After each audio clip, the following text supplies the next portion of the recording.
Gerte. Hoy es 27 de mayo de 2021. En su Tratado de Semiótica General, Umberto Eco recuerda que para los escolásticos lo proprium del hombre es ser ridens, es decir, que para los escolásticos lo propio del ser humano es que puede reír, es que es un ser que ríe, que se está riendo. Bueno, que se está riendo no, que puede reír. Para quien esté familiarizado con la obra del maestro Eco, quizás recordará que uno de los problemas fundamentales de su novela detectivesca El nombre de la rosa yace en la oposición entre la posición de seriedad o de la gravitas medieval y la posición de la risa como respuesta, como rebelión o como posibilidad. Es un problema que se remite, digamos, hasta el mundo antiguo, el mundo griego, grecolatino, y que tiene que ver con lo que la posteridad, digamos, caricaturizó o redujo con las figuras del Demócrito Ridente y del Heráclito lacrimoso. No me detendré en el punto de la oposición entre la risa y la seriedad, que de algún modo ya he tratado en el video del cinismo, lo dionisíaco y la risa. Ahora simplemente quiero volver sobre esta pregunta de lo proprium del hombre como homo ridens, u hombre, u ser humano que ríe. ¿Qué implicación tiene esta afirmación para los escolásticos? ¿Qué es que lo proprium del hombre es que sea un homo ridens, es decir, un ser que ríe? Por ejemplo, Arthur Schopenhauer, al percatarse de que el ser humano no puede más que estar sometido al imperio del sentido, es decir, Schopenhauer al advertir que los seres humanos, por mucho que se esfuercen, no pueden sino ser representación, que no pueden sino representarse el mundo a través del sentido y de lo imaginario, llama al hombre homo metaphysicum, es decir, un ser humano que constantemente está imbuido, que está sumergido, que está condenado, que está constreñido a percibir y a ser metafísicamente en el mundo. ¿Por qué traigo a colación esta definición de ser humano que brinda Arthur Schopenhauer? A diferencia de la afirmación que hace Umberto Eco de que lo proprium del hombre es que es un homo ridens, Schopenhauer habla de una situación de la que no podemos huir. Somos seres metafísicos, dirá Schopenhauer, por cuanto todo el tiempo estamos pidiendo sentido, asumiendo que el mundo tiene sentido, y vivimos en esa sensación imaginaria, delirante, de congruencia. ¿Qué significa congruencia? Digamos, de todas las consecuencias que tiene el registro de lo simbólico, que todo está ordenado, que todo está congruido, que todo tiene un porqué, un para qué, una causa o un efecto, que un significante remite a otro y por eso logramos entender un significado, etc. Es decir, que la congruencia de lo simbólico permite la sensación de consistencia del mundo, que sería, digamos, ya la unión, no la unión, la articulación de lo simbólico y de lo imaginario, el anudamiento entre lo simbólico y lo imaginario. Schopenhauer habla de una cosa que no podemos dejar de hacer, independientemente de si estamos enfermos, de si estamos aliviados, de si estamos tristes, de si estamos alegres. Esta definición de ser humano, digamos, le apunta a algo que pudiéramos llamar, muy entre comillas, el ser de lo humano. No podemos dejar de ser ni de estar metafísicamente.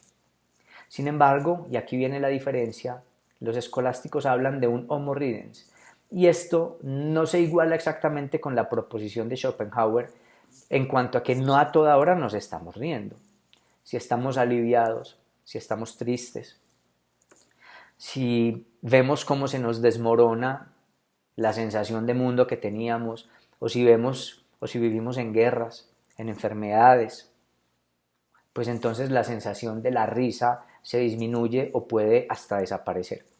En ese sentido, lo proprium del hombre no es algo de lo que no pueda escapar, sino que es algo que puede manifestar. A veces podemos reír.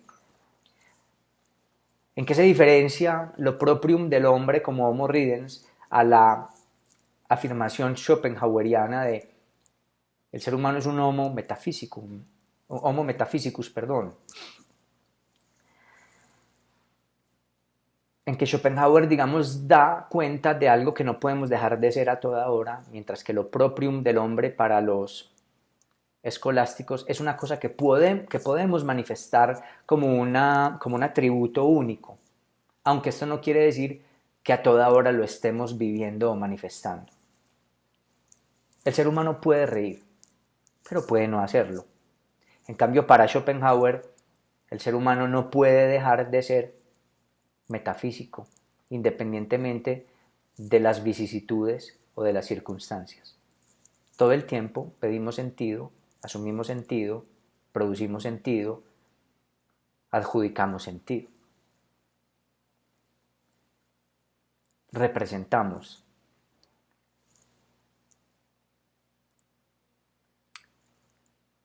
Ahora bien, creo que con esto queda claro que para los escolásticos nos diferenciamos del resto de los animales o del resto de lo vivo en que podemos reír. ¿Qué significa que podemos reír? Que tenemos la condición fundamental del humor y de lo cómico. En el video que ya mencioné anteriormente y que los invito a ver, en donde hablo de lo dionisíaco, la risa y su relación con el cinismo o con lo cínico, digamos, hablaba de una diferencia o de una posibilidad. Podemos reír tanto de la metáfora, es decir, de los juegos de la retórica, del sentido, como de lo que va allende la retórica, de los juegos, no, ya no son juegos, perdón, de lo que va más allá de los juegos del lenguaje, es decir, de aquello que rompe los pactos, que rompe la metáfora, que incluso toca un poco la animalidad. ¿Qué significa para los escolásticos que somos homo ridens? Que podemos reírnos de la metafísica del mundo, de la retórica del mundo. ¿Qué tiene que ver esto con el cinismo y por qué incluyo este video en la lista del cinismo? Justamente porque creo que el cinismo propone no solamente que la risa sea una opción, como más o menos vemos en la condición de lo proprium de los escolásticos. A veces podemos no reír o a veces podemos estar apáticos y no querer reír. El cinismo propone una antropología pasada por la pragmática y por el humor o por lo cómico. Los juegos de lenguaje en el cinismo y las acciones casi que naturales e inverecundas del cínico plantean una noción de la risa que va más allá de la posibilidad del querer reír o del no querer reír. Y es esto lo que quisiera subrayar. El cinismo no solo propone, como los escolásticos, que podemos reír, sino que el cinismo se vuelve una exigencia, una exhortación más que una exigencia, una exhortación para hacer de la vida un objeto hilarante constantemente. Entonces, se diferenciaría esto de lo proprium de los escolásticos, ya he dicho, en que la risa o lo cómico o el humor aparecen a veces y tiene que ver con una apertura del ánimo, con una propensión para poder reír o con una propensión o con una sorpresa que hace que la risa se salga y sorprenda incluso al más serio y más grave. La cultura de la seriedad es una cultura del control y del dominio de sí. que considera que la risa es un escape, es una falla, es una fractura del control. El yo queda en evidencia, luego tiene que disculparse, qué pena que se me salió una risa, y entonces pensemos en los eventos diplomáticos, en las instituciones acartonadas, en lo políticamente correcto, que son culturas donde la risa y el amor son puestos bajo sospecha. El cinismo propone que la vida misma sea un objeto risible, del que se participa de manera jovial y de la que se participa de la vida de manera hilarante. Es decir, que el cínico se vuelve conciencia de la exigencia de lo risible. Al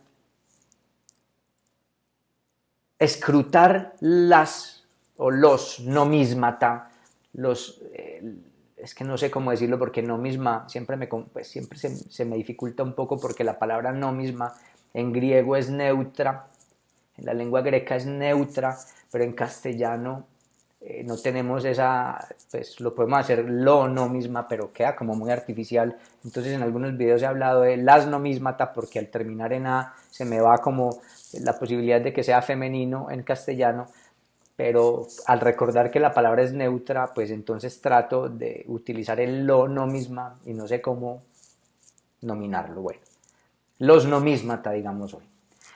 Los nomísmata, que son todas estas convenciones culturales, todas estas reputaciones culturales que se han vuelto ley y que sostienen la cultura de la seriedad, son justamente la metafísica del mundo, en términos schopenhauerianos. Pero en términos griegos serían aquello que hemos dado por verdadero y nos hemos tomado muy en serio.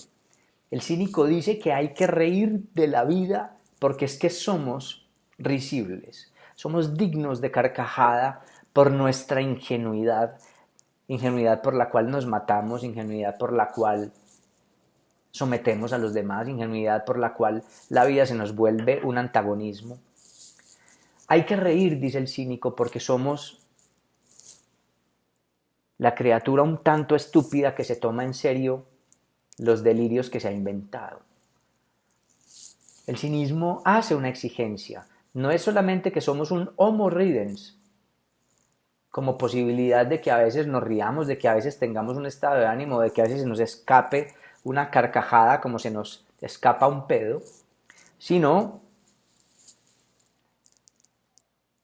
que el cinismo propone una conciencia en sus exhortaciones y en sus actos, una conciencia de hacer de la vida un objeto risible. Entonces ya no es, a veces podemos reír o a veces no. Y esto se va al extremo, hay que reír siempre de la vida porque no es tan seria. No hay por qué hacerla seria. No hay nada serio en la vida más que vivir conforme con la naturaleza, dirá el cínico. Y para estas clarificaciones los invito a ver los otros videos del cinismo, para no repetirlo.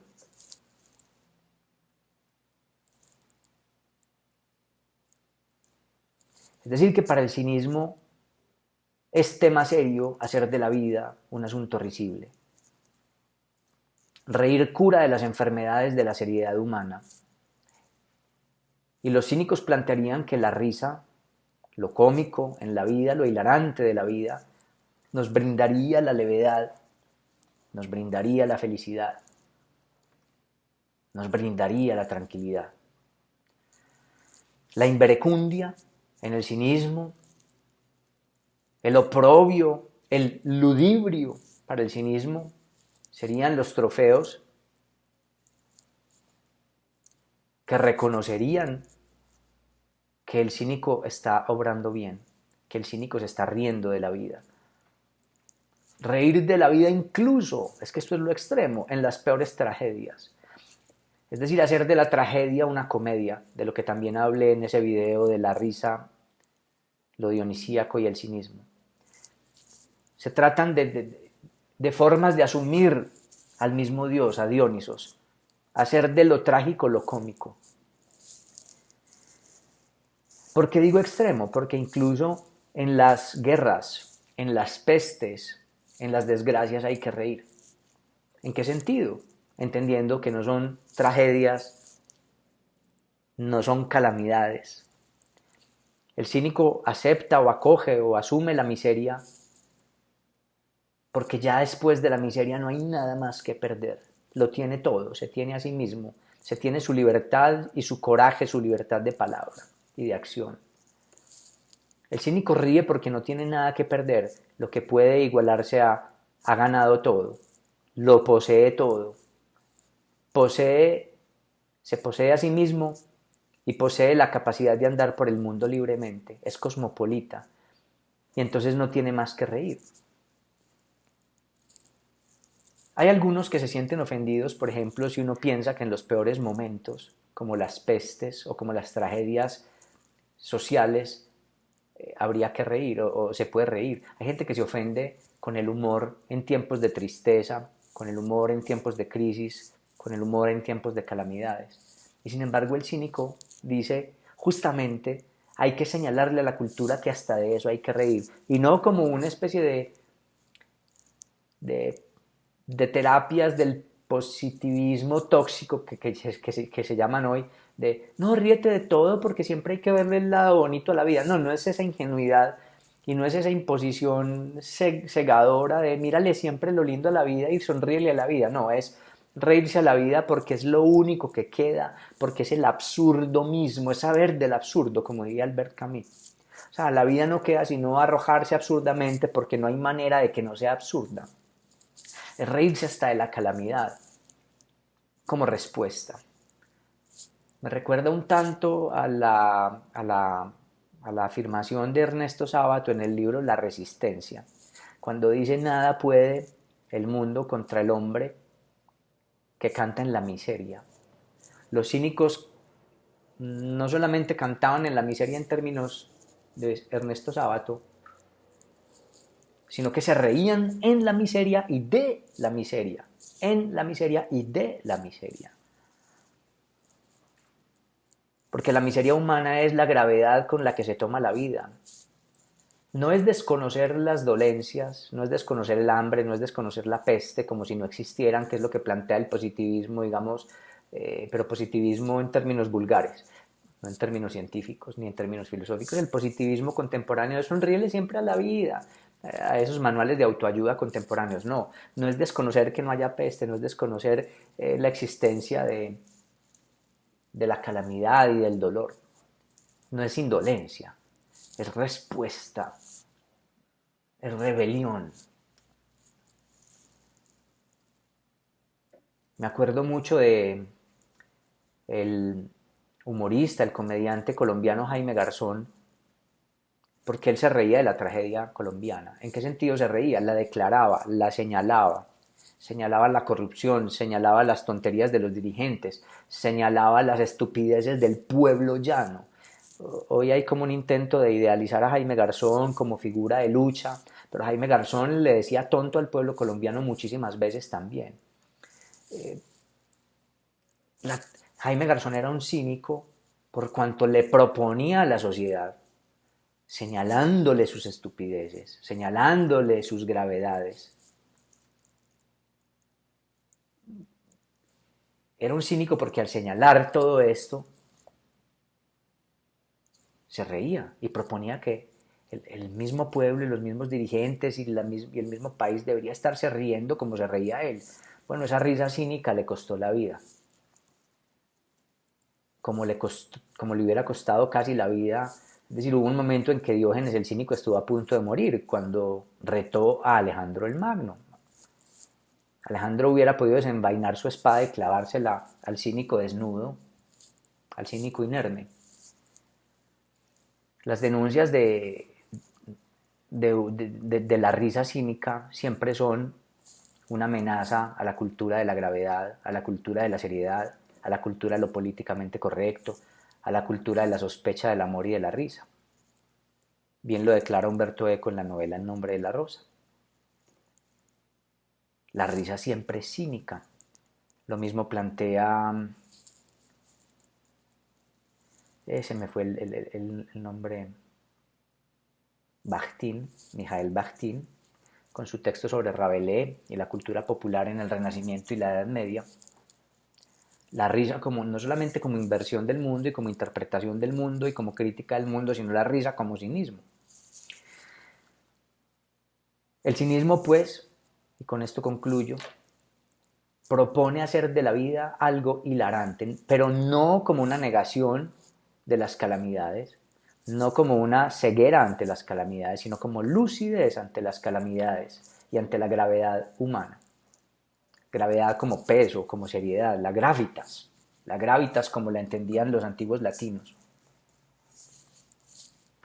Esos latinos, los antiguos de la República, que consideraban a su gravitas una virtud, el recato, los movimientos controlados y pesados de los varones y de las mujeres, la palabra perfectamente pensada, la retórica llevada, digamos, al extremo de la pomposidad y de la refinación. El cínico no era refinado, el cínico decía sin tapujos para producir la risa, para desenmascarar la estupidez de la seriedad, la inocencia de la seriedad y la enfermedad que producía la seriedad. Entonces, la risa es uno de los modos de la lucidez, pero no es la lucidez pensada en términos contemporáneos de tiene un IQ superior el que ríe, es decir, el que ríe es inteligente, pero la gente de hoy lo dice pensando en términos de puntajes psicológicos. Y la gente está buscando en internet videos que le digan que tiene más IQ por la imbecilidad de habitar ciegamente el mundo. Y no se trata de quien ríe es más inteligente, como se dice hoy, para sentirse mordaz, para sentir que se tiene más coeficiente intelectual que otro. No se trata de eso. La risa como perspicacia y como inteligencia no es sinónimo de superioridad en puntajes, sino de lucidez ante la insensatez, la inconsideración y lo absurdo de la gravedad, de la gravitas o de la gravedad humana.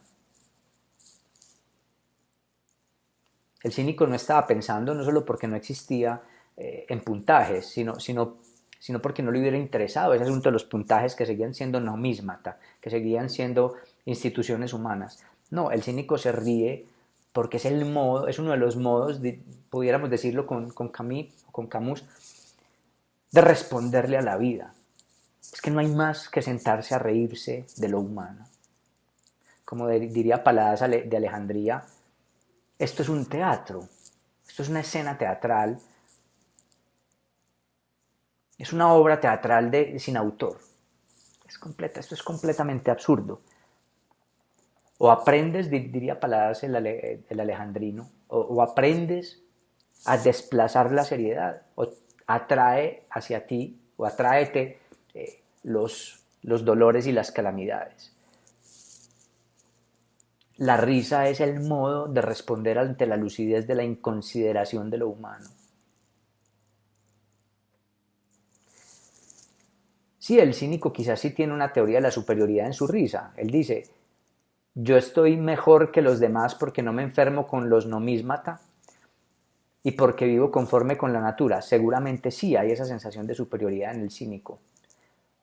Pero la risa no es solamente para punzar y reírse del otro y dejarlo abajo en esa sensación de inferioridad o en esa situación de inferioridad. No solamente mofarse del otro para, para hacerlo sentir mal, sino que es para que el otro reflexione y se pase a la posición cínica, a la que cualquiera podría acceder, si se despierta. La risa cínica no es la sonrisa nirvánica de Buda, iluminado. La iluminación cínica es la carcajada ante lo absurdo. Buda no se carcajeó ante lo absurdo, sonrió.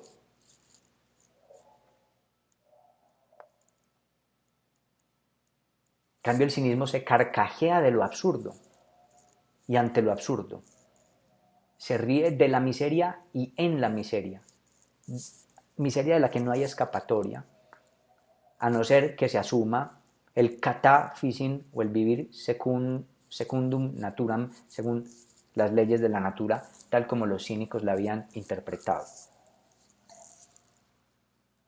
hacer pues de la vida hilarante una exigencia y no una posibilidad, como decían los escolásticos, de a veces se puede reír y a veces no, pero lo decían también como pensando, ojalá no nos riéramos mucho.